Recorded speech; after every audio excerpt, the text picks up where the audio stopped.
مثلا دا یو حدیث بیانو چې په دې شیخ صاحب رسول الله صلی الله علیه وسلم څومره فایده او څومره ثواب د هغه انسان ذکر کړي چې هغه د سحر منځ هغې ته پاسېږي.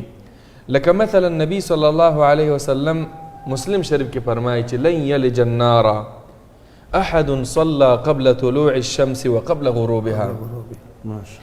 د سحر د منځ نور فضیلتونه په خپل ځای دا یو فضیلت انسان ته حاصل شي چې لن یلج النار. لن یلج النار شیخ صاحب دې کې څومره تاکید دی، بالکل باریکه معنا پکې چې لکه مثلا چې بالکل دا سړی به د جهنم په طرف ورنشي، لږ معنا دا داخل نشي، چیرې به داخل نشي د عذاب دپاره چې الله ورله عذاب ورکړي. یوازې تېرېدل په جهنم باندې دا د رب العالمین یو قسم دی، هغه به رب العالمین پوره کوي. او رب العالمین دې موږ او تاسو ټول مسلمانان د جهنم د عذابونو د هغې د حرارت او د هغې د ګرموالي نه بچو ساتي.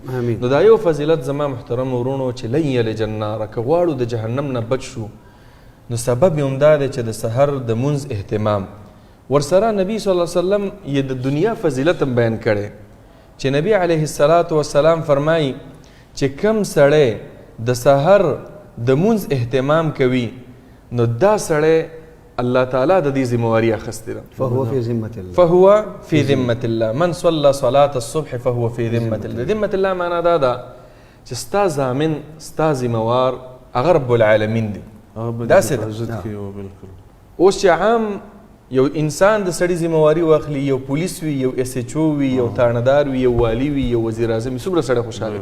ملک الملوک د بادشاهانو بادشاه د ځمکې او د اسمان مالک هغه د خپل بنده ذمواري واخلي چې دا بنده د دې ذمواري ما واخیسته. ورپسې نبی علیه السلام بیا فرمایي فلا یطلبنکم الله. ګوره چې چا د چا ذمواري چې الله اخیستې ده تاسو دغه سړي ته ضرر مه رسوئ.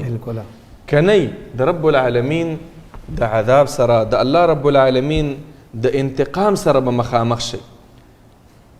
او بیا نبی صلی الله علیه وسلم په دغه حدیث کې فرمایي چې الله رب العالمین درته بیا اراده وکړله چې تا نه انتقام اخلي نو هغه د رب العالمین د هغې سزا بیا ډېره سخته ده.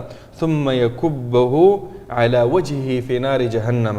الله دې په دنیا کې هم ذلیله کوي بیا او دارنګې په آخرت کې هم. د دې حدیث